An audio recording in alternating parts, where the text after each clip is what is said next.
that this organically happened because of the Facebook algorithm. Yeah, that's crazy. I know. We live so close to each other. Like walking distance. Yeah, we can walk together for exercise.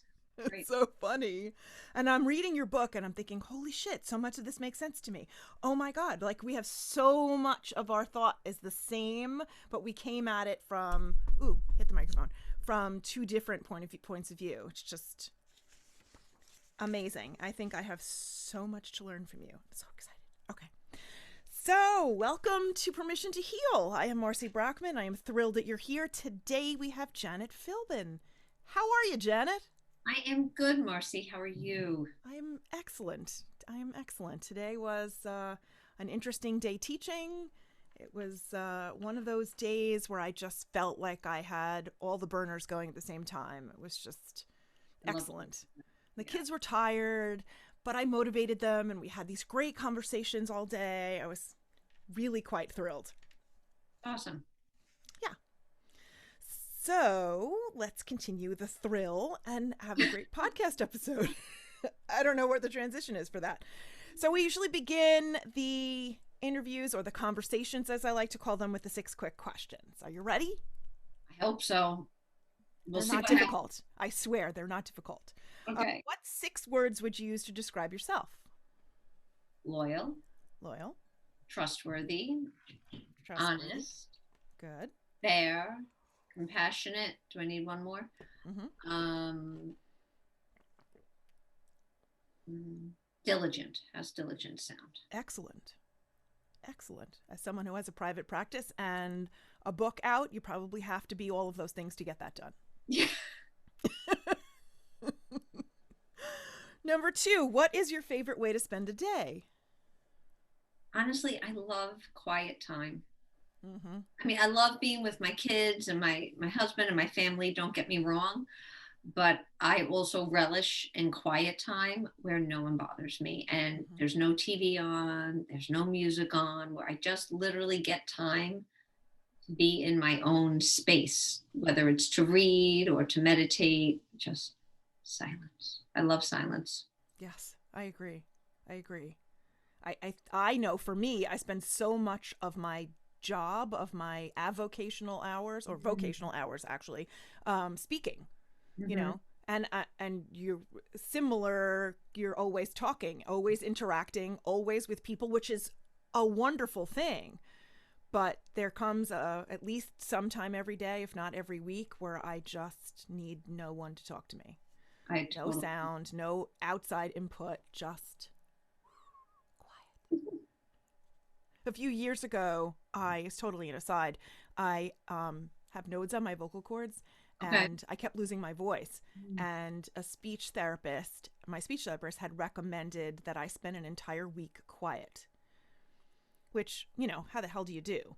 But my kids were away with their father, and it was a February vacation from school. And I just spent the entire Saturday, Sunday, Monday, Tuesday, Wednesday, Thursday, Friday, Saturday, Sunday in silence.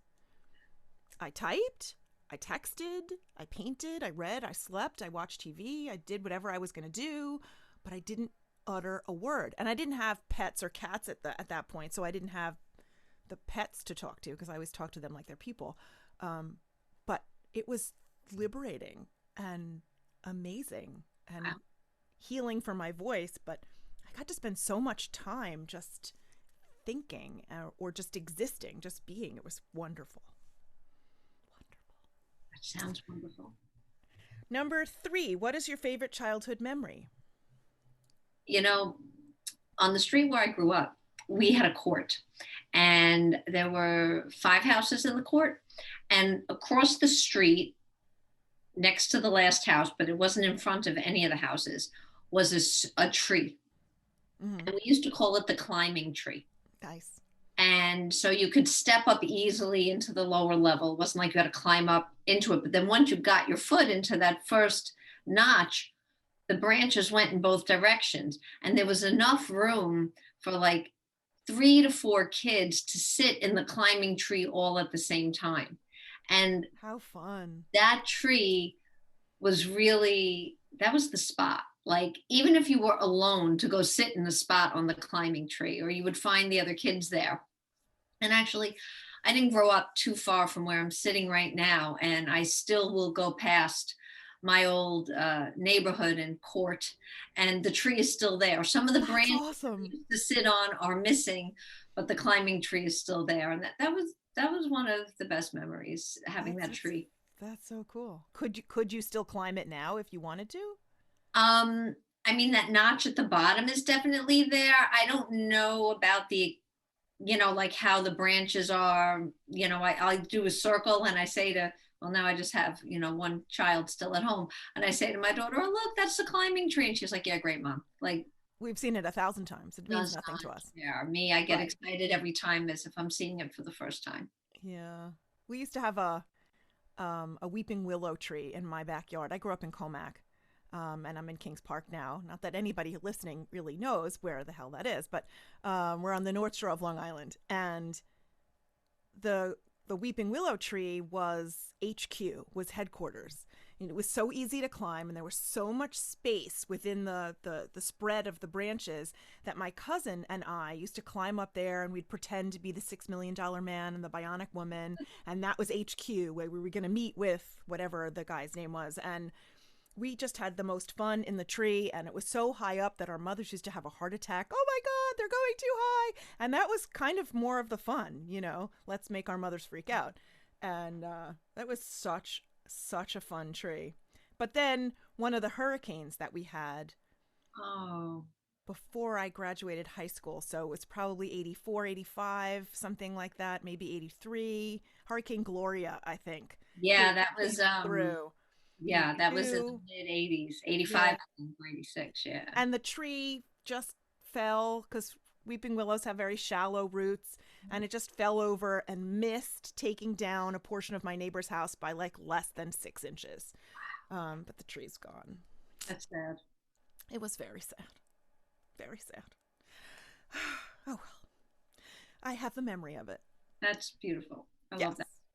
that. Number 4. What is your favorite meal?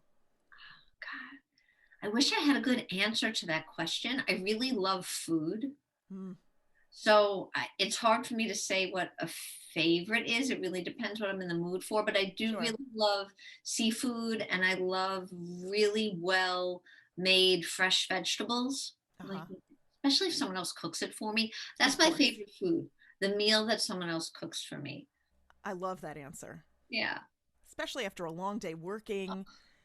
I was standing in the grocery store last night talking to a woman on the deli counter line with me, and we figured out the nature of this problem, at Oh, least for she and I. The problem is that I'm running out of ideas to cook. absolutely. If somebody else would say, Marcy, we want lasagna with zucchini, and they went to the store and bought all the stuff and brought it home, I would happily cook it. But Hmm. what do you want? I don't know. What do you want to make? I don't know. It drives me crazy. I know. And then I'll go through the freezer and the fridge and, like, all right, well, this is what I can make with these limited ingredients. If you don't like it, order a pizza, like I love it.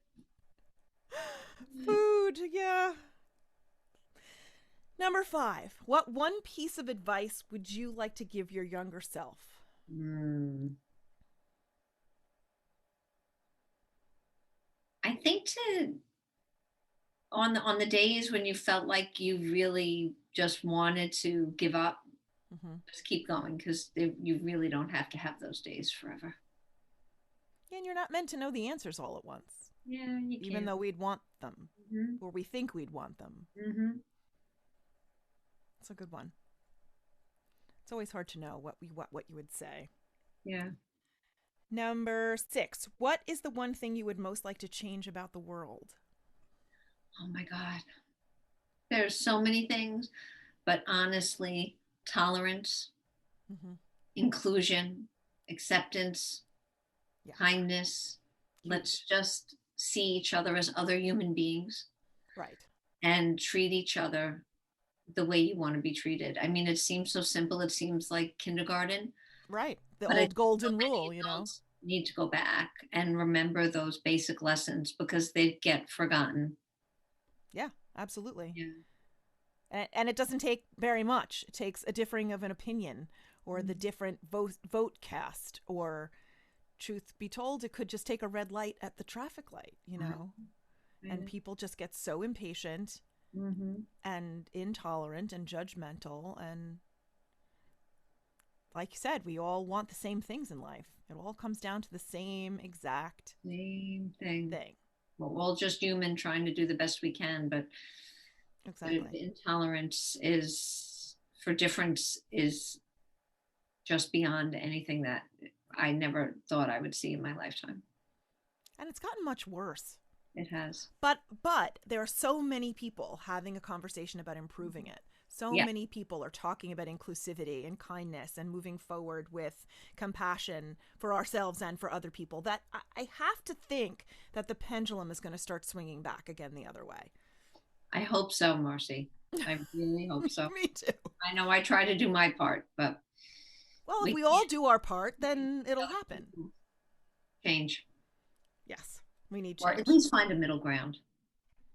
Yeah. Yeah. There's got to be a place where we can all meet in the middle. I would hope. I just made a I face know. and Triple crossed cross. my fingers, right? Can't really see that. I mean, hear that on a podcast. All right, so let's start at the beginning, Janet Philbin.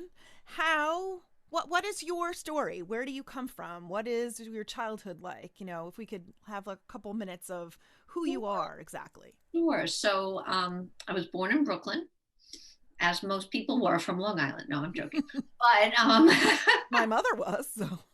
both of my parents were. But yeah, so I was born in Brooklyn. Um, my parents moved out here I'm in Smithtown Mm-hmm. when I was just about to start kindergarten.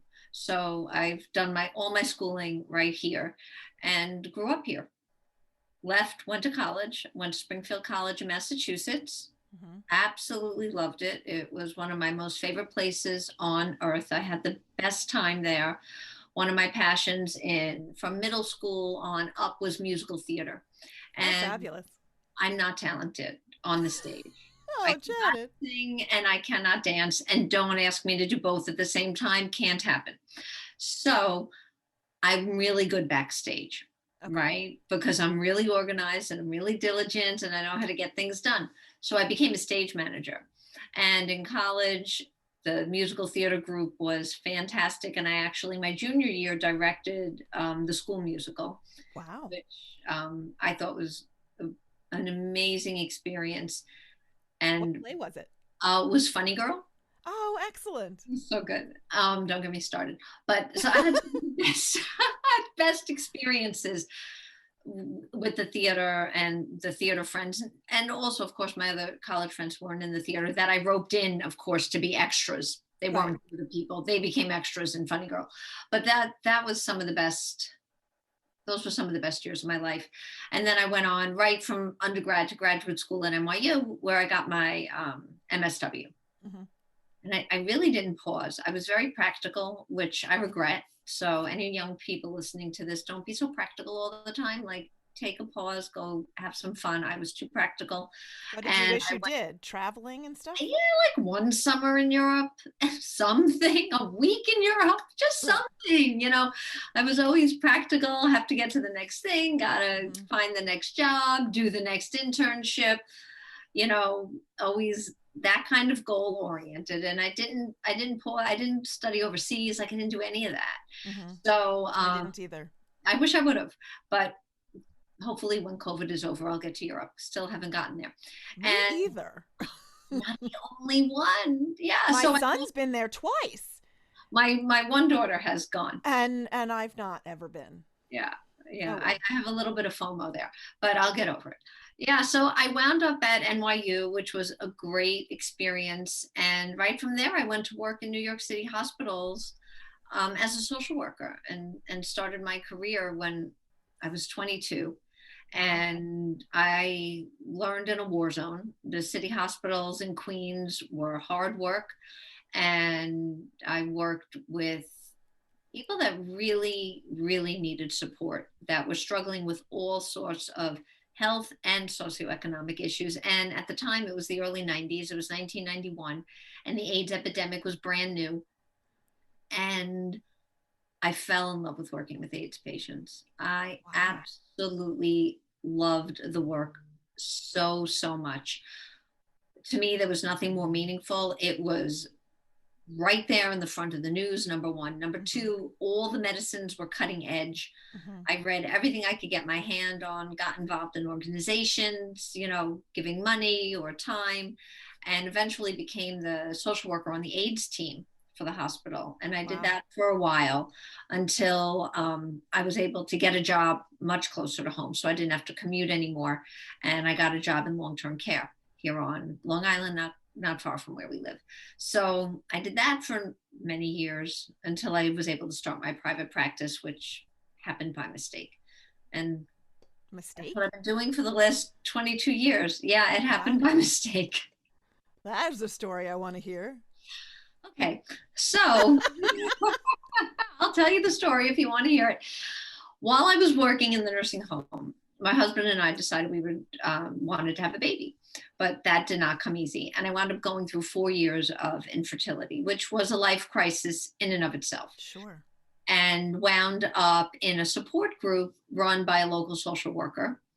And I went into the support group, and that was amazing. So if people are out there afraid of support groups, do a support group because you're not alone and Yeah. there's no shame in it.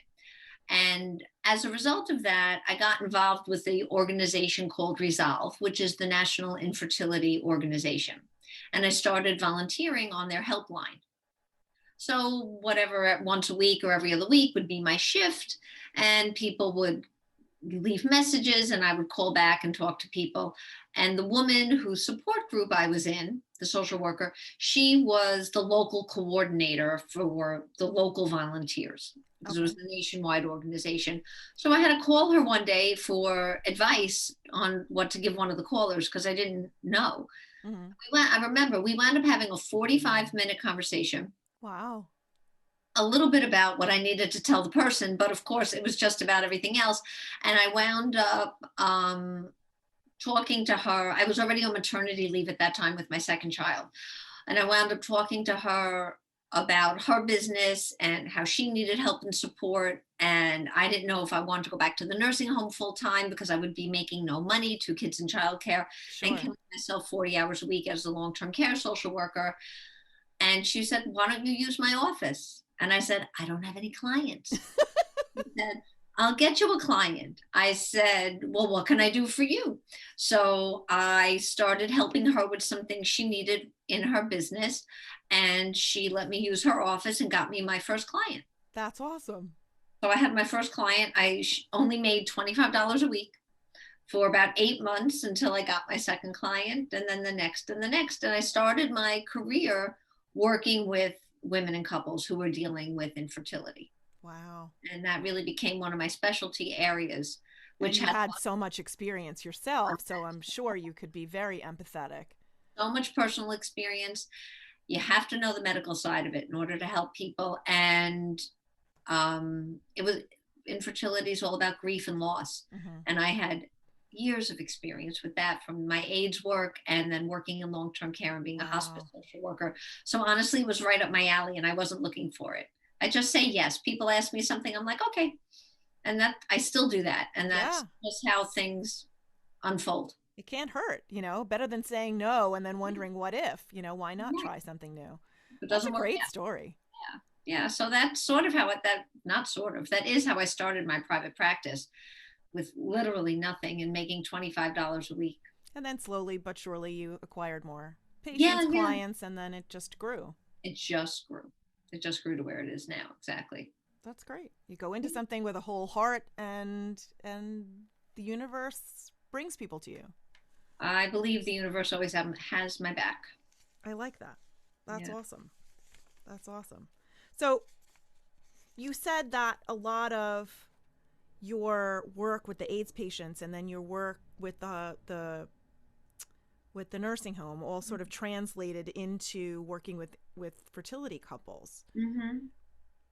How I guess because it does all relate to grief and and the loss involved in Exactly. repeated miscarriages or Even when a woman gets her period every month, that's a loss. yeah. That's a month that you're already hoping you're pregnant, and then you're not Oh, pregnant. that's So you're true. grieving. And then, oh, what happens the next month? You have to do it again, and another negative. And if you're going into medical treatment and you're taking medications or doing Right. inseminations or doing IVF, Mm-hmm. and then those cycles fail, or you don't get pregnant, that's even more grief. More You've put grief, more so much, stress. There's you put money, there's money into it, time. time. You feel like a pincushion. You have no privacy left. People are looking at your body everywhere. You've had every test known to man, Mm-hmm. and you still don't get what you want. So it's really an emotional roller Plus, coaster. I'm sure the hormones that they pump you with make it even more impossible to be calm about it all. Very intense for people. Yeah. So there's a lot of grief involved. So having an understanding of grief and loss really helped me to help my clients, plus my own 4 year plus journey through infertility until I conceived my daughter Sure. also helped me understand very intimately the loss involved in repeatedly not getting pregnant.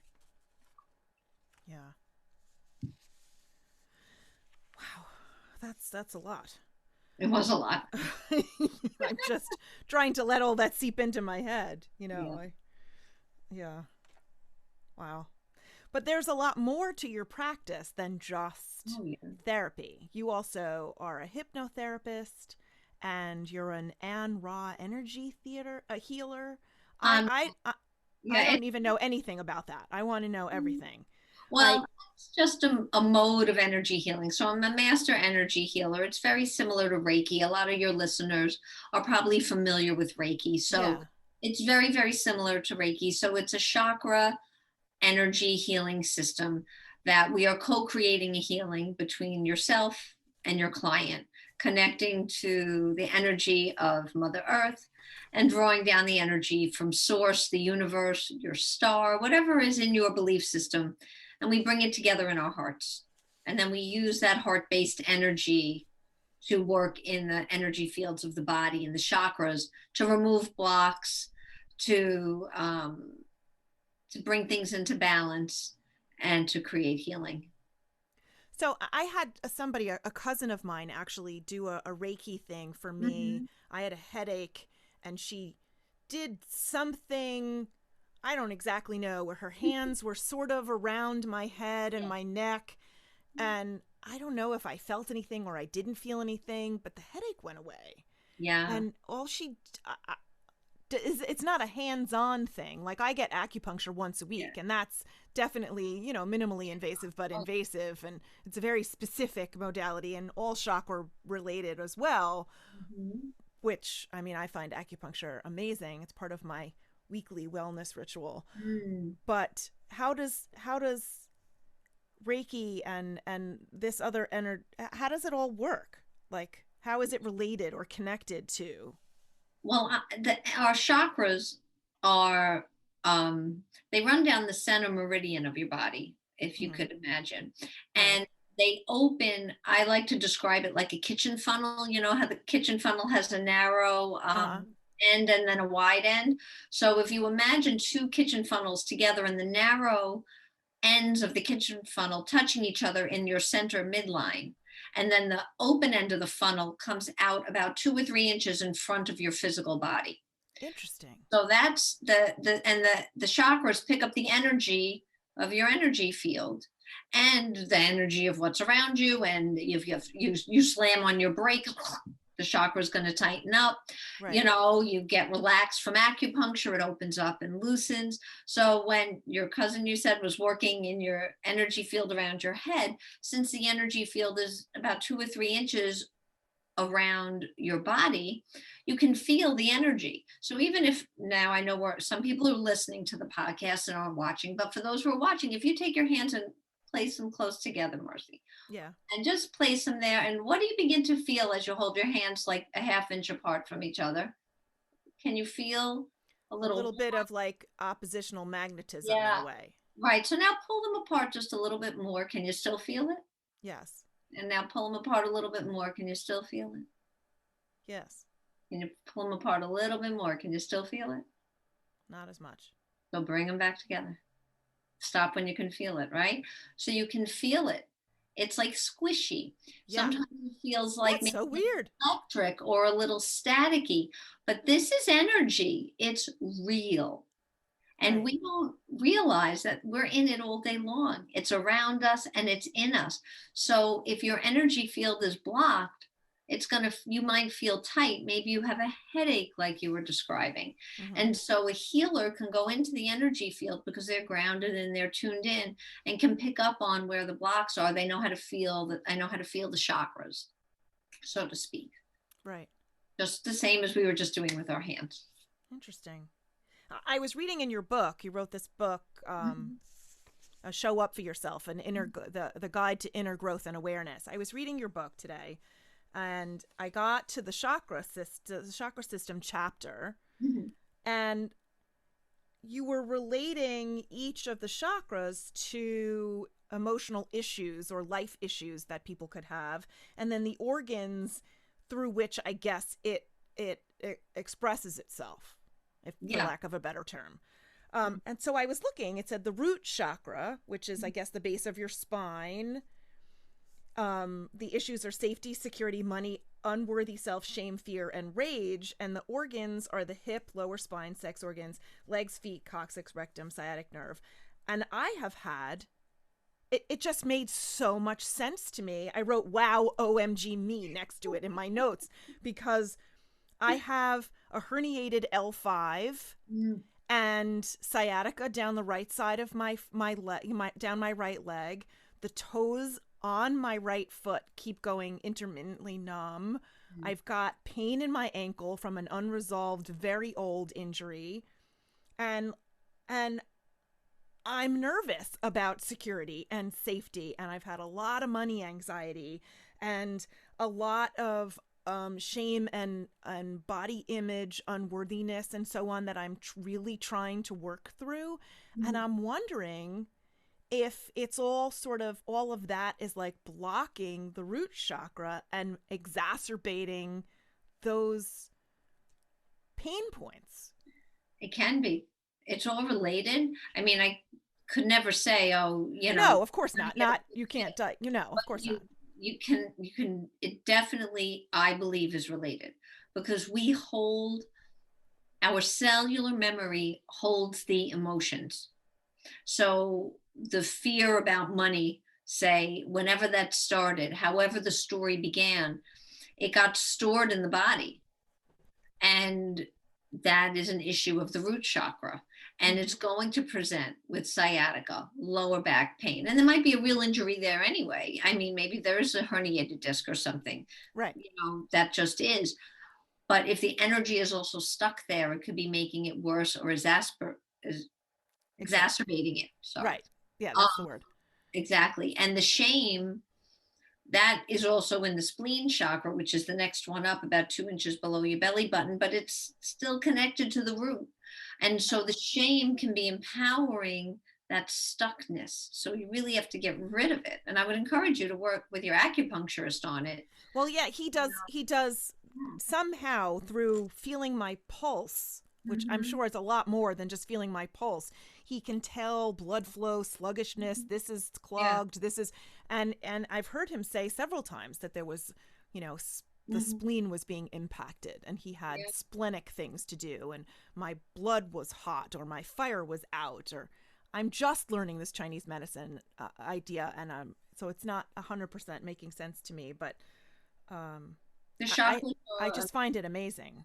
The chakras are amazing. And when you can really begin to understand them, and when you get upset about something and you get that tightness in your chest, you can say, okay, what's going on in my heart chakra right now? Right. What are the emotions that are getting stirred up there? It just means something old is getting woken up. And it's a way to talk to yourself. It's a way to understand yourself differently. And it's also a way to kind of stop blaming yourself. Right? Because it's not your fault that you're feeling that there. You're feeling that there for a reason. So we really want to become like our own investigator, our own detective, and say, "Ooh, what's that about? How can I address that? Where did that come from?" Right. And Yeah, so we I find that talking to myself out loud about it and then writing about it, journaling is a huge thing that's for a me. huge, huge help. That it helps me figure it out. Like I've been a lot more anxious lately than I normally am, than my baseline of anxiety. Mhm. And I'm not really sure why, but I do know that I'm dealing with a lot of old things that I thought may have been resolved or that I had resolved enough, but maybe I haven't. And it's all sort of, I feel like a big well of change is coming. I don't know, maybe it's the spring. I don't know. I say let it come, feel it, Yeah, and let it absolutely. out, because when you don't let it out, it hurts us. It becomes dis-ease, Right. right? We get sick. Mm-hmm. So no one wants to feel all those big, ugly emotions, right? No, I kind of welcome them rather than feeling the built up, pent up anxiety. No one Well, wants that. And I wonder, like, okay, now it's tight and having trouble breathing. What's going on? You right. know, and talking myself through it helps. Mhm. It does help. And breathe through it. Breathe through it. Can't just Also medicate it help. out. Meditate it out. Yes. No, meditate it out, maybe, not medicate. Yeah, meditate. That's what I said. Yeah, Meditate. yeah, yeah. I'd said it wrong. So, how does hypnotherapy work along with this? It's a good question. Yeah. So I can't, not that I can't, I don't any longer separate out what I know clinically, like as a trained social worker, what I know as a certified hypnotherapist, what I know as an energy healer, and even what I know as a conscious parenting coach. I don't, Okay. You I got a don't, lot of hats, lady. yeah, a lot of, I've done a lot. Look, I've never stopped learning. It's been Mm-hmm. 30 years I'm in the field and I love to learn. So I'm like, oh, I'll take that class. I'll do that. Like I said, I just say yes. I don't know why Right. I say yes. So I just keep learning more and more stuff. Well, But you're it just all works helping more together. people. That's all. It's always exactly the way it's supposed to be. So hypnosis works with the deeper mind, the subconscious mind, right? And the subconscious mind holds all of our life experiences, Mm-hmm. whether we remember them or not. They're held there. Just like we have files in our computer Right. and we want to go to the file with the dog picture, we type in dog picture in the search of our computer and we get to the file that says dog and then we say open. So the same thing happens in our subconscious mind. If we know something happened in first grade where the teacher made fun of us and we were at the blackboard and we cried, Oh, then we go into hypnosis and we ask to be brought back to that time in the first grade where the teacher made us cry. And the subconscious mind will essentially open that file so we can see it.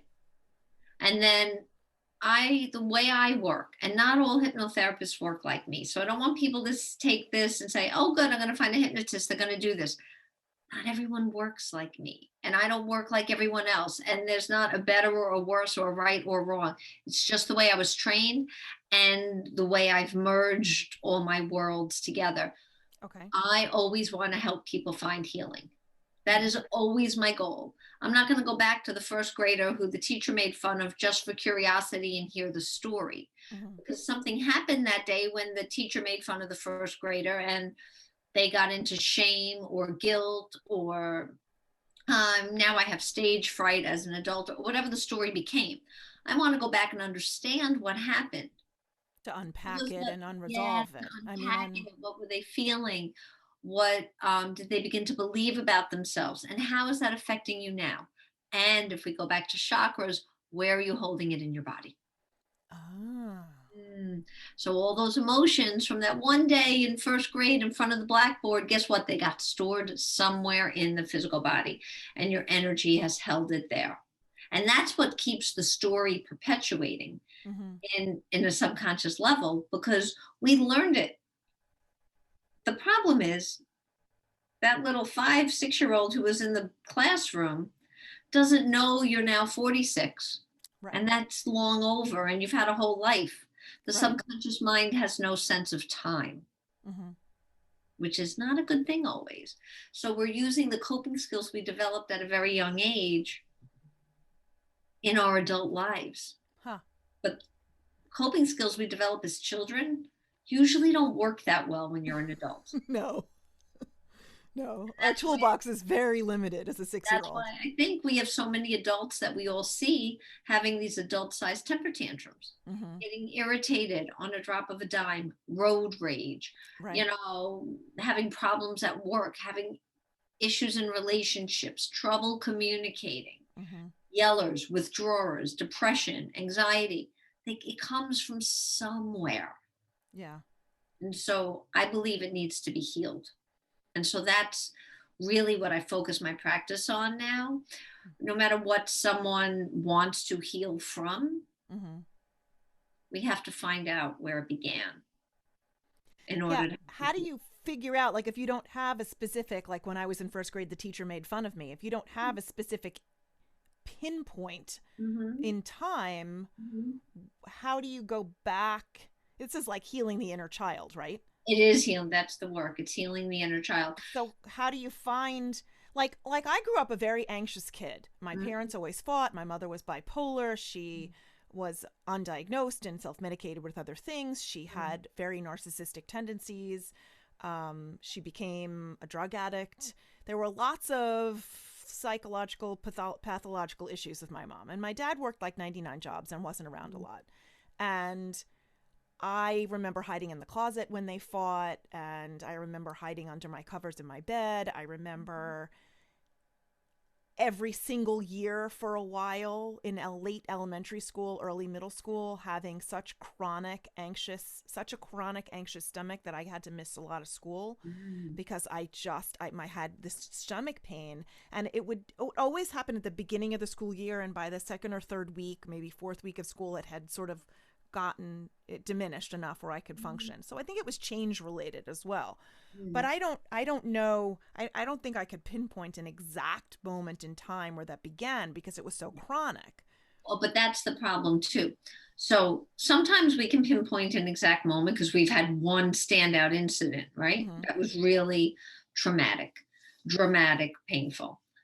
Other times, what happens with trauma and inner child injuries is that it's a repeated similar event over and over and over again, Right. which is what it sounds like what you went through. So we don't necessarily have to go back to every single one, No. but we will get back to the very earliest one, because when we can get back to the very earliest one, it actually affects in a positive way everything that came after. Mm-hmm. Now, sometimes we have to gather up a few inner children at once, and it's not a one and done thing. We're not doing one session and done. Right. Usually, average is 6 sessions, sometimes 8, but I usually ask people to commit to 6 sessions, and it's intense. My sessions are 90 minutes. Wow. They're intense. I'm not, doing very, 45, 50-minute sessions. It's deep work. It's very Yeah. specialized work. It needs a lot of time to Hmm. get into it. And once you get into it, you don't want the bell to ring. Oh, it's over. See you next week. Yeah, no, I could never do that. No, it doesn't work. It doesn't work.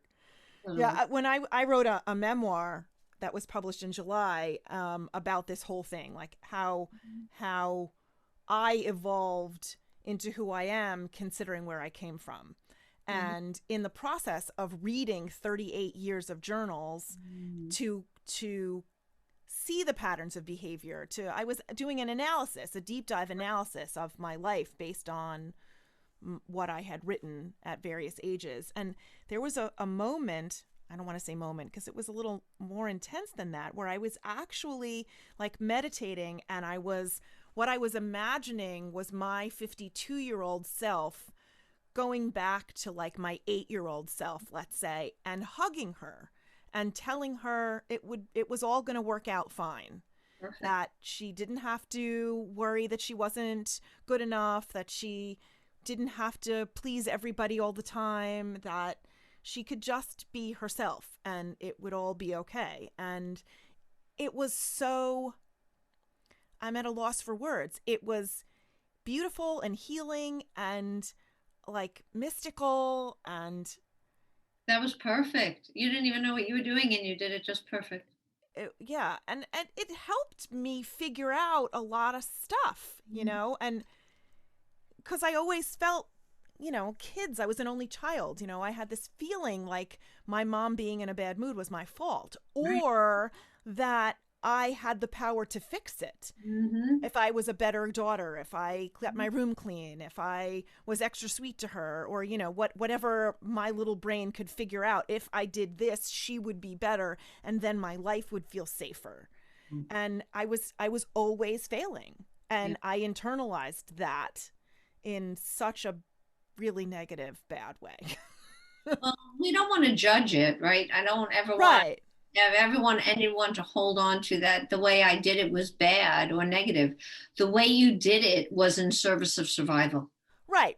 Yes. Right. But I want your listeners to understand that. Like, Yeah. we develop coping skills in order to survive the families we're in on purpose, because children are resourceful. Right. They will do what they have to. They will mold themselves into who their parents need them to be in order to survive. And they subjugate their true self, and you lose your true self.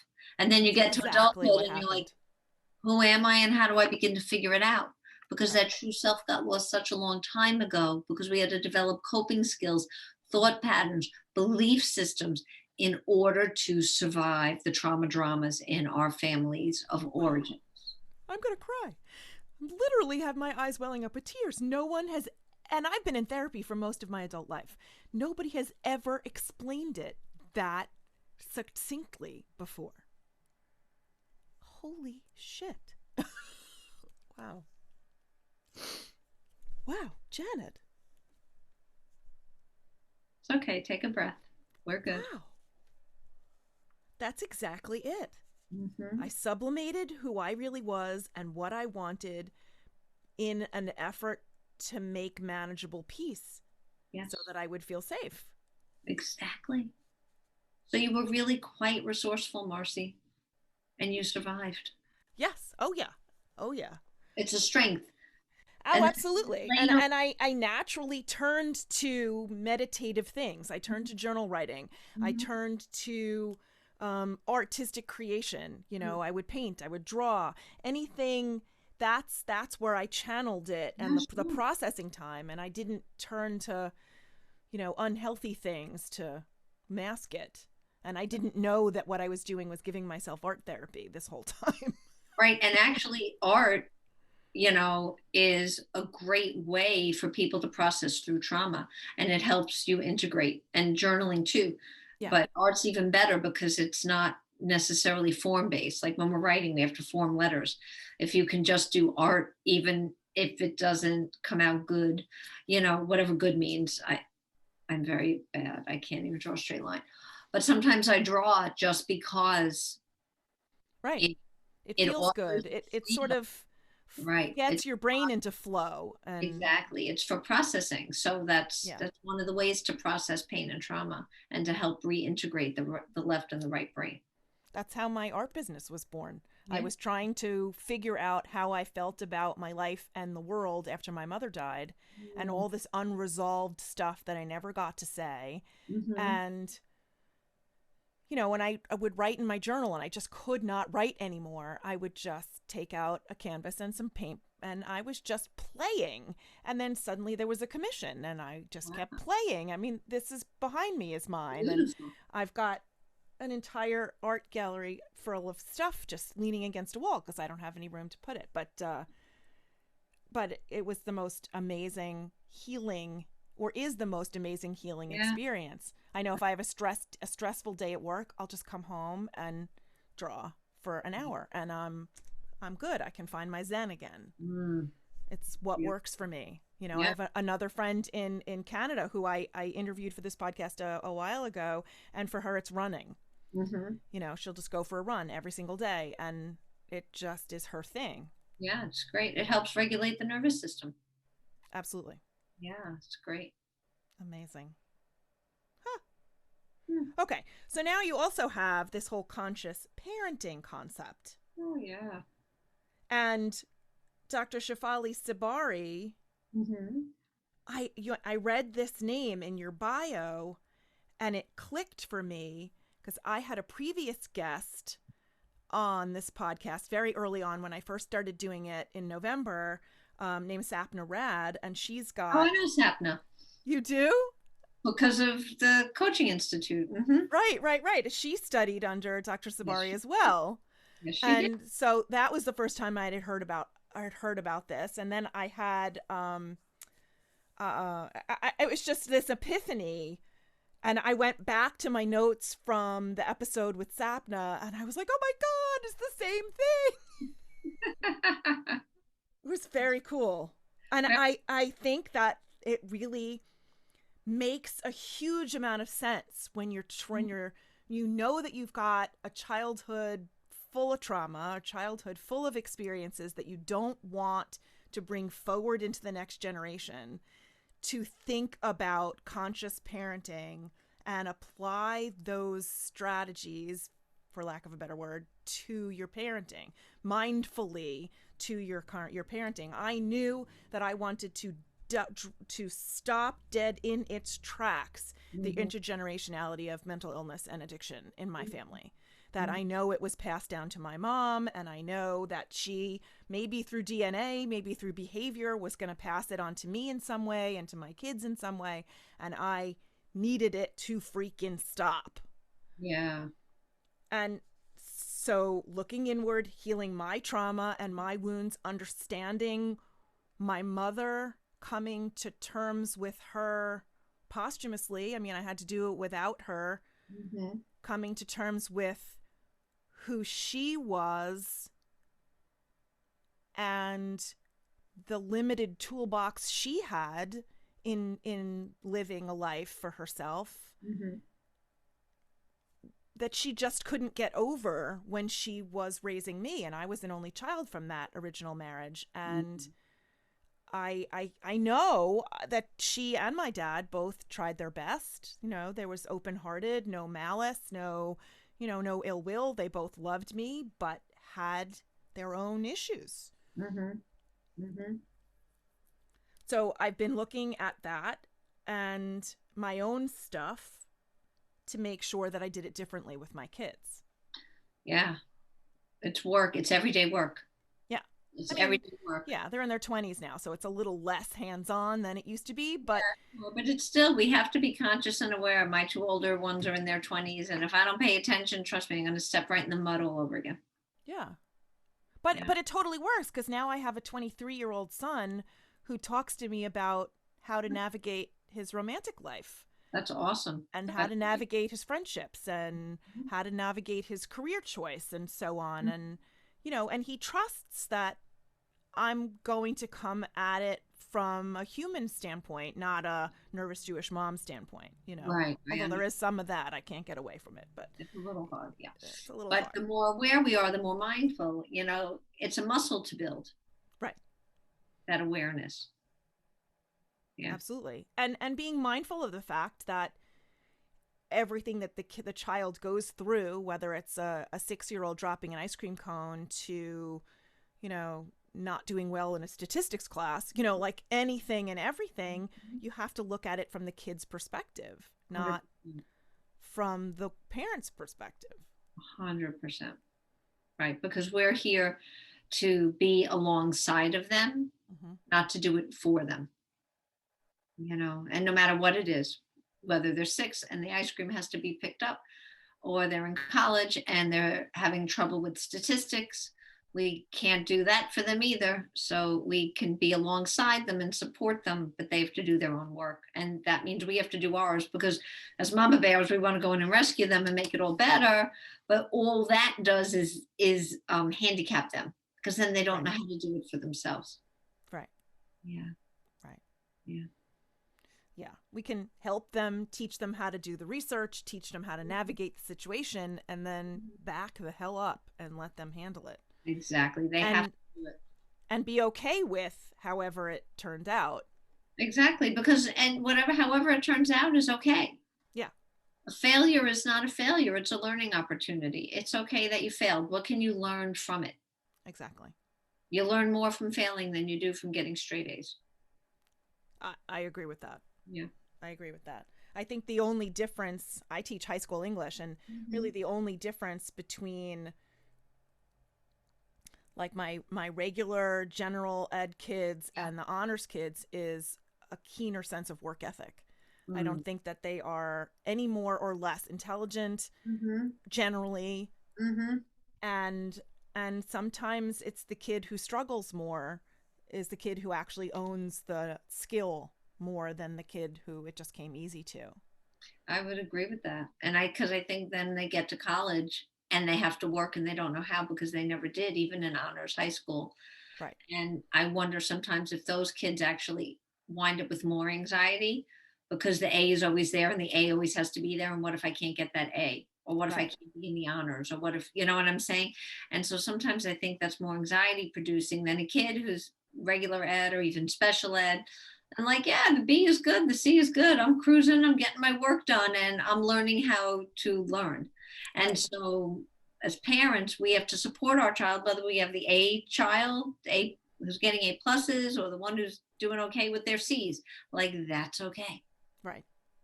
Yeah, I always refer to it as frustration tolerance. I see so many kids who the work comes to really easily Yeah. and they don't know what to do when the work gets hard. Right. Because they've They had no practice. right. They don't have any ability to tolerate the frustration of not knowing Yeah. or Exactly. the upward climb of learning it, you Yeah. Yeah. know. But the kid who is regularly testing that muscle and knows what it's like to struggle through winds up less frustrated. And I think maybe a little bit more resilient. Yes, definitely. And, so they can be flexible. Definitely. Definitely. Okay, I have a few other questions. Okay. I know. I feel like we went sideways there, but that's We okay. did. It's fine. My Oh my brain is God. tangential sometimes, Yeah, that's okay. So you had said something, I think there was a little call out in your book that it said accepting the as is of any moment. Mm-hmm. And I was kind of confused by that, or at least not as clear as I wanted to be. What do you mean by accepting the as is? Well, Dr. Shefali talks about the as is. So that Okay. that statement actually comes from her. And the as Okay. is means we're accepting what is showing up for us in this moment in time fully and completely. Like right now, it's just how it is. And I can't fight reality. So it means I'm stuck at the red light. I'm going to be 5 minutes late. I can get angry, but that's not going to do me any good. Or Right. I can sit and take a breath at the red light and just accept, well, I'm going to be 5 minutes late. Mm-hmm. Or where our child is having a temper tantrum and you can't get their shoes on, but you need to get out to the car. So you have a choice. You can accept it, you can leave it, you could try to change it. I can accept the fact that right now my child is having a tantrum and my child is just having a bad moment, or maybe it'll be a 20-minute moment. I don't know. Mm-hmm. But if I get frustrated or mad with the fact that this is my reality right now, likely I'm only going to get myself upset and probably the situation with my kids going to get worse. Right. He'll feed So, off of your tension and your anxiety. so we want to accept the as is. We want to accept what's showing up for us as it shows up on face value and just be Mm-hmm. like, okay, this is what it is in this moment. My child is having a rough moment. I need to take a breath and accept the fact that they're having a rough moment. I may not like it, Mm-hmm. but I need to accept it because I can't do a darn thing about it right now. Right. The more you try to manhandle it, it's just going to get Right. worse. So that goes with any situation in life. We just have to accept it. And as the saying goes, it is what it is. Sure. Yeah, I know someone who absolutely hates that saying. She can't stand that saying, it is what it is. And I think it's because she has such a hard time accepting that it is what it is. Sure. As a former reformed control freak, I know. Yeah. Yeah. It took me a long time to be able to just wash my hands of a situation and just say, I care, I'm here, but I have to be over here. Right. It is what it is. I can't help anymore. I just have to accept how it is and see how it works out. We just hold space for it, which Right. is hard, really hard sometimes, especially if someone's pushing your buttons. Mm-hmm. Lots of deep breaths. Yes. Yes. Okay. Another section in the Feel, Heal, Grow, and Love chapter, you said something that I had to read like 6 times before it started to make sense to me. Okay. You said anger isn't a feeling, but a reaction to a feeling. That emotions are reactions to feelings. Feelings start in the inside, and emotions are what we show the world. Yes. Emotions are external reactions. Yes. Wow. I know. Isn't that crazy? We're calling everything the wrong thing. And But that's why I actually give the definition from the dictionary in the book. yeah. And it made sense And with emotions are two different things.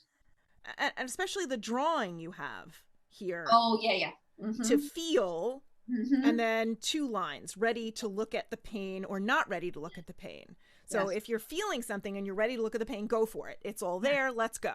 But if you're not ready to look at the pain and you're blocking it, what's it going to show up as? It's going to show up as fear, self-judgment, unworthiness, or attachment to anger. And then each of those turns into something else, like blame, shame, guilt, fear of change, fear of feelings, fear of healing, being the harsh critic. And my mind exploded because this is totally freaking true. I know, it's crazy, isn't it? It it it just really clarified a whole heck of a lot to me, I because know. anger isn't really anger. I see this with students It's a in cover my up. class all the time. Anger is a cover up emotion. I think it's in that chapter. I talk about a popular PBS TV show with Yes, the yes, green yes, guy that yes. lives in the The can. green guy in the garbage Yeah, can. lives in the Yes. can. And anger is the lid of his can. Mm-hmm.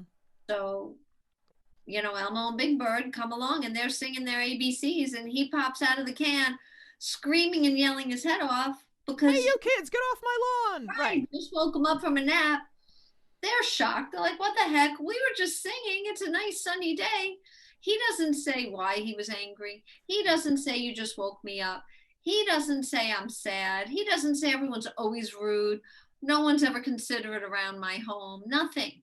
No one cares about my feelings. He doesn't do any of that. He just blows up out of the top of the can, yells. So he has a release, like a release valve. That's all done. Boom, he's down. Boom, the can's closed and it's over.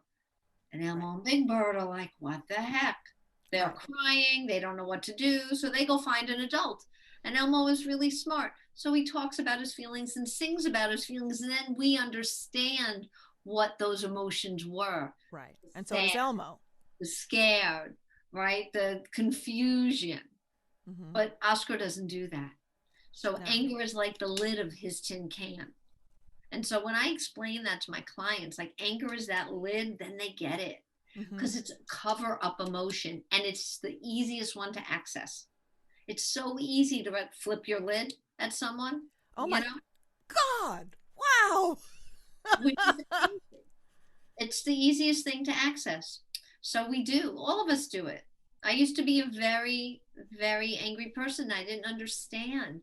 I would You? yell so much when my older two children were little. And I was just learning hypnosis. This is like back in 2002-ish.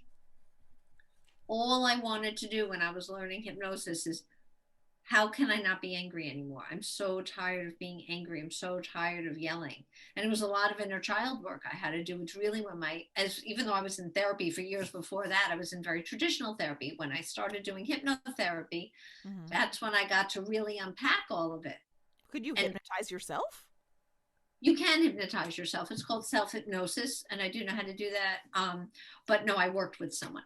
Okay. I worked with lots of people. So we need help, Yeah. So I really don't yell anymore. I really stopped yelling. And I'm not going to say never. We all get upset and angry and we'll yell or raise our voice, but I'm not the crazy lady I was when my children were little. So I had a lot of inner child healing to do. I had a lot of trauma, and Yeah. anger was the cover up emotion. And my kids, in conscious parenting, our children mirror back to us exactly what we need to heal. So, especially my middle guy became a great mirror for me and showed me what I needed to heal. But I didn't know about conscious parenting in 2002. Dr. Shefali didn't write her book yet. She was still in college herself. So I tell her today, I'm like, where were you? Because we're good friends now and we Right. work together. I'm an ambassador in her coaching institute. So, I kind of tease her, but I had to learn it in my own way, which is why I was also drawn to conscious parenting, and why conscious parenting goes so well hand in hand with the healing work that I do. Right. And as I said before, I can't untangle it. It's all tangled up in me. Yeah, So totally makes sense. yeah, it totally makes sense. Wow.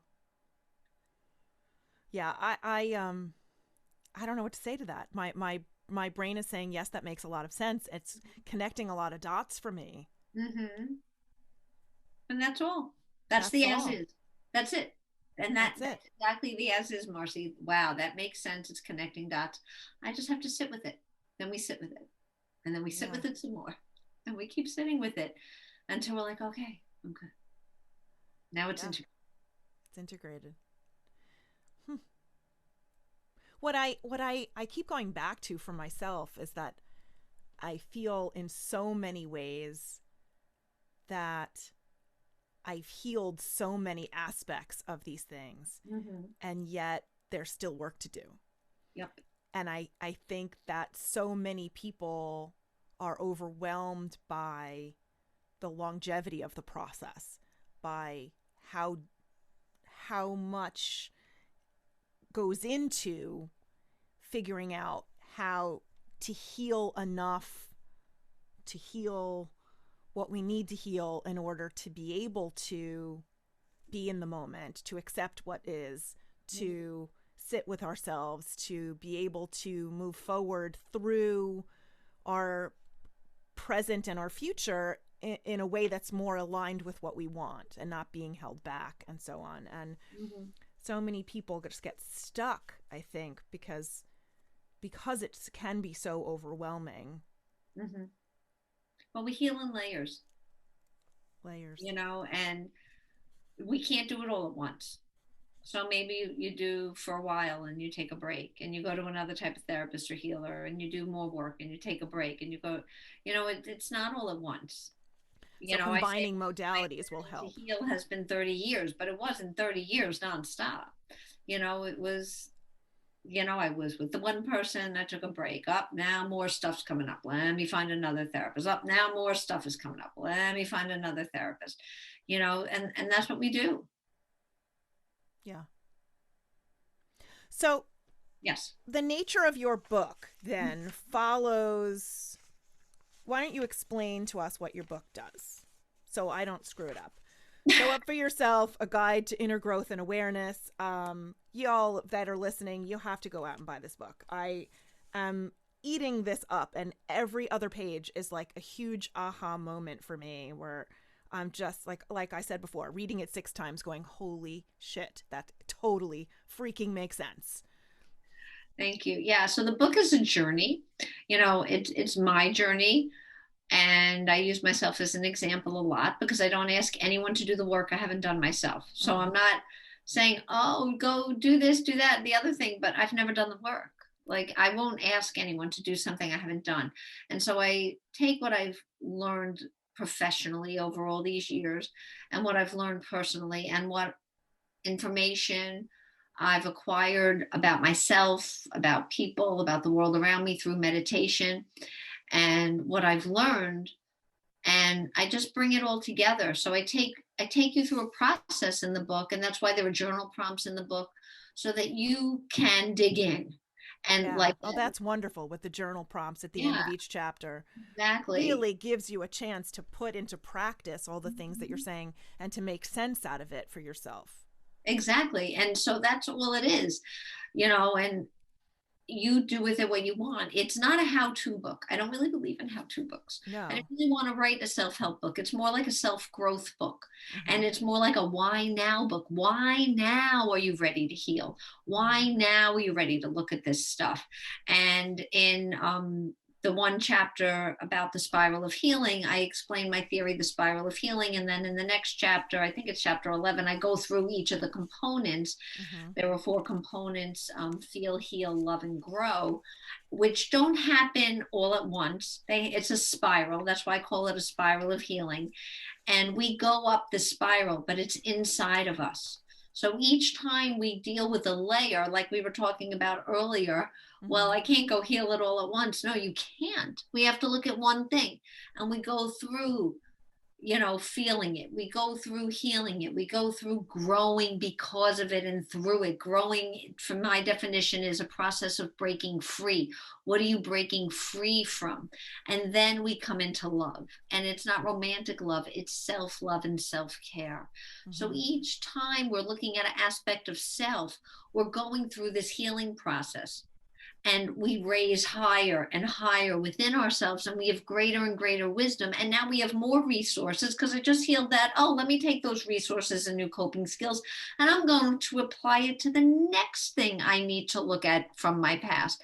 And we're going to go through the same spiral again. So it doesn't necessarily happen in order. Or I have to go through love and I have to go through feel. No, they happen at the same time. It's all happening together. We can't pick it apart. It's not like we're, picking and putting and picking and putting. It's right. Woven. So that's really what the book is about.